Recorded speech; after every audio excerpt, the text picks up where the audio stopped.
Hi అందరికీ. ఒకటి comment చేయండి, మీ ఇంట్లో అన్ని కూరగాయలు తినే రకమా లేకపోతే సెలెక్టివ్గా తినే టైపా నాకు కామెంట్ చేయండి. మా ఇంట్లో అయితే చాలా సెలెక్టివ్గా ఉంటుందండి. రెగ్యులర్గా ఒక్కటే మెనూ ఉండేది, టమాటా పప్పు, టమాటా కర్రీ, దొండకాయ లేకపోతే బెండకాయ ఫ్రై, అంతేనండి. మొత్తం ఇయర్ మొత్తం అవే ఉంటాయి అన్నమాట. ఇంకా డిఫరెంట్ ఏమి ఉండదు. ఎందుకంటే వాళ్ళకి ఊర్లో ఏవి పండితే అవే తినేవాళ్ళు అనమాట. బయట నుంచి ఊళ్ళల్లో అలాగే ఉండేది కదండి.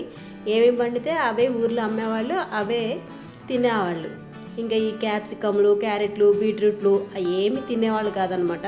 మాకేమో అన్ని కూరగాయలు ఉంటాయి, మేము అన్నీ తినే రకం అనమాట. అలాగా నేను ఆ కూరగాయలన్నీ అలవాటు చేయడానికి నాకు చాలా టైం పట్టింది అనమాట. ఒకప్పుడు ఏం తినేవాళ్ళు కాదు. అందుకోసమని నేను రకరకాలుగా ట్రై చేసి పెట్టేదాన్ని అనమాట. అందుకే నాకు ఇన్ని రకాల అలవాటు అయినాయి. ఈరోజైతే క్యాప్సికమ్ కర్రీ చేశానండి. ఆ కర్రీలో మీరు ఎలా చేసుకున్నా పర్వాలేదు, లాస్ట్కి కొంచెం పప్పుల పొడి అంటారు కదా, పుట్నాల పొడి, అది వేయండి. కొంచెం గ్రేవీగా ఉంటుంది, టేస్ట్ బాగుంటుంది. దాంట్లో చపాతీలోకి కానీ అన్నంలో కానీ చాలా బాగుంటుంది అనమాట. ఇప్పుడు నేను వాటర్ పోసాను కదండి, అవి బియ్యం కడిగిన నీళ్ళు. మొక్కలు ఫ్రూటింగ్ కానీ ఫ్లవరింగ్ కానీ ఎక్కువ రావాలంటే బియ్యం కడిగిన నీళ్ళు చాలా బాగా పనిచేస్తాయండి. దానికన్నా కూడా ఇంకొక 1 day ఉంచి పోసారంటే ఇంకా బాగుంటుంది అనమాట. కుండీలో మనం ఎప్పటికప్పుడు బలం పెంచుతూనే ఉండాలి కదా. నేను పనంతా ఫినిష్ చేసుకొని తొందరగా వీడియో అప్లోడ్ చేయాలని మొత్తం వర్క్ అంతా ఫినిష్ చేశానండి. ఈలోగా మా అమ్మాయి లేస్తూనే ఏడవదనమాట. ఏడుస్తూ లేచింది. ఏమైందంటే నాకు ఏదో అయిపోయింది చూడు అని అంటుందన్నమాట. నైట్ అంతా సూపర్గా ఉందండి, మంచిగా యాక్టివ్గా ఉంది. మార్నింగ్ లేచేసరికి ఇట్లా ఫీవర్ ఉంది. నైట్ అంతా కూడా బాగానే ఉంది. మార్నింగ్ ఫుల్ ఫీవర్ ఉంది, 1 or 2 ఉందండి. నైట్ పడుకునేటప్పుడు కూడా చాలా యాక్టివ్గా ఉందండి. నాకు పనమ్మాయి రాలేదు అని చెప్పి నాకు హెల్ప్ చేస్తానమ్మా అని 2 గిన్నెలు తోమబెట్టింది. తన ప్లేటు గిన్నె ఒకటి కుక్కర్ మూత తోమబెట్టింది. నేను హెల్ప్లు అమ్మా నీకు అని చెప్పి చేసింది. మార్నింగ్ లేసరికి అలా ఫీవర్ ఉందన్నమాట. నేను ఏం చేశానంటే బాడీ పెయిన్స్ కూడా ఉన్నాయి అని చెప్పిందండి. ఇప్పుడు బాడీ పెయిన్స్ ఉండవు, చిన్నపిల్లలకి ఉండవు కదా. ఒకవేళ ఏమన్నా వైరల్ ఫీవర్ ఏమో అని నేను హడావిడి చేసి సిరప్ వేయకుండా తీసుకెళ్ళాను. ఇంకా ఎక్కువైపోయింది అనమాట. అసలు తగ్గలేదు. అసలు తనకి 2.5 years వరకు అసలు ఫీవరే తెలియదండి. ఎందుకంటే మేము వ్యాక్సిన్ వేయడానికి తీసుకెళ్ళాం తప్ప హాస్పిటల్కి మళ్ళీ ఎప్పుడు తీసుకెళ్ళిందే లేదు. 2 years నుంచి బాగా ఇబ్బంది పెడుతుంది అనమాట.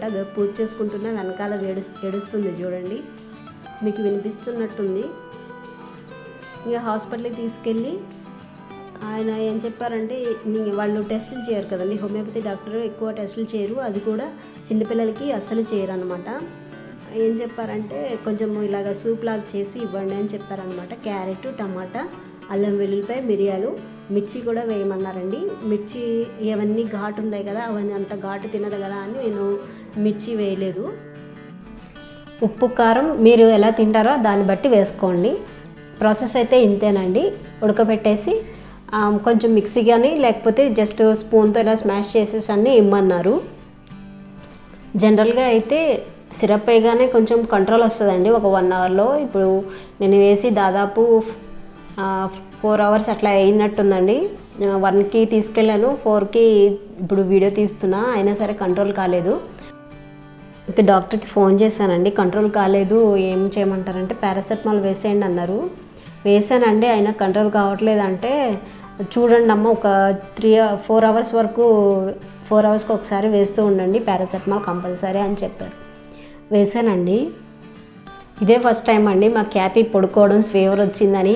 అసలు ఎప్పుడు పడుకోదు, 1 or 2 ఉన్నా సరే యాక్టివ్గా ఆడుకుంటూనే ఉంటుంది. అందుకనే నాకు కొంచెం భయం వేసింది అనమాట. ఎప్పుడు పడుకోదు, ఫీవర్ వచ్చినా కానీ అటు ఇటు తిరుగుతూనే ఉంటుంది, నా పక్కనే ఉంటుందండి. నేను ఏది చేస్తే అది చేస్తూనే ఉంటుంది అనమాట. అందుకని ఏంటమ్మా ఇంత క్లాత్ వేసావా అని అడుగుతుంది అనమాట. డాక్టర్ వేయమన్నారమ్మా, బాగా ఫీవర్గా ఉంది కదా, తగ్గుతుందంట అని చెప్పాను. ఇంకా ఫుడ్ తినమంటే తిన్నంది. ఇంకా ఫ్రూట్ జ్యూస్ ఏమన్నా తాగుతావా అంటే తాగుతానంది. అందుకే జ్యూస్ తీద్దామని వచ్చానమాట. ఇదిగోండి నాతో పాటు వచ్చేసింది చూడండి. అది ఫీవర్గా ఉన్నా సరే పడుకోదు, నాతో పాటే నేను ఏది చేస్తానని అంటుంది అనమాట. ఆరెంజెస్ జ్యూస్ తీసి పల్ప్ కూడా దాంతో కలిపే ఇస్తానండి. అందుకని నేను తీస్తానని తను కూడా తీసి ఇస్తుందనమాట. తాగింది. ఇది తాగేసి యాపిల్ ఒక హాఫ్ తినిందండి. ఇంకా మిక్సీ చేసి ఒక 6 అలాగా ఫుడ్ పెట్టానండి. అంటే స్మాష్ చేస్తే తినరు కదా వాళ్ళు, కొంచెం మిక్సీ చేసేసి కొంచెం పోపు వేసి అన్నంలో చారులాగా చేసి పెట్టేశాను. సూప్లు అవి అంటే వాళ్ళు తాగరు కదా, అందుకని డాక్టర్ని అడిగానండి, సూప్లు అంటే వాళ్ళు తాగరు కదా అంటే ఇంకా కొంచెం పలచగా చేసి రసంలా చేసి అన్నంలో వేసి పెట్టేయండి అని చెప్పారనమాట. అందుకని పోపు వేసి, పోపు అంటే జీలకర్ర, ఆవాలు, ఎండుమిరపకాయ, కరివేపాకు వేసి ఇంకా మనం మిక్సీ చేసింది అందులో వేసేసానండి. వేసి ఒక బాయిలింగ్ వచ్చిన వరకు ఉంచేసి, ఎక్కువ బాయిల్ చేయొద్దు అన్నారు. ఆల్రెడీ బాయిల్ అయిందే కదా, ఎక్కువ బాయిల్ చేయొద్దు, ఒక 5 నిమిషాలు బాయిల్ చేసి అన్నంలో కలిపేసి పెట్టేయమన్నారు. మార్నింగ్ నుంచి ఏం తినలేదు కదండి, వేడివేడి అన్నంలో ఇది సూప్ వేసి పెడితే హాయిగా తినేసింది అనమాట. నన్ను సతాయించలేదు, కొంచెమే పెట్టినా కానీ ఫాస్ట్గా తినేసింది అనమాట. నాకు కూడా తింటే డల్గా ఉండడం చూసి నాకు కూడా టెన్షన్ వచ్చి తల అంత పట్టేసినట్టు అనిపించిందండి. అందుకని ఇద్దరం చెరుకు దోశలు వేసుకుని తినేసి నేను కూడా ఆవిరి పట్టాను. అలాగే తనకు కూడా పట్టించాను అనమాట. తనకి చిన్నప్పటి నుంచి అలవాటేనండి, అలవాటు చేశాము. అంటే వాళ్ళ ఫాదర్ ఆఫీస్ నుంచి, కరోనా టైంలో ఆఫీస్ నుంచి రాగానే ఆవిరి పట్టేవాళ్ళు అనమాట. అలాగా తను కూడా అప్పుడు చిన్న పాప కదా, అప్పుడు తను కూడా ఆవిరి పట్టేదండి. అది అలవాటు అయిపోయింది అనమాట. ఎప్పుడైనా ఇబ్బంది అనిపిస్తే, జలుబు చేసినా, జ్వరం వచ్చినా ఆవిరి పడతావా అంటే పడతానని చెప్తుందండి. చూడాలి, ఇప్పటికైతే ఫీవర్ తగ్గిందండి, చూడాలి పూర్తిగా తగ్గిందో లేదో. ఇదేనండి వాళ్ళకి వీడియో. ఉంటానండి, టేక్ కేర్ అండ్ బై.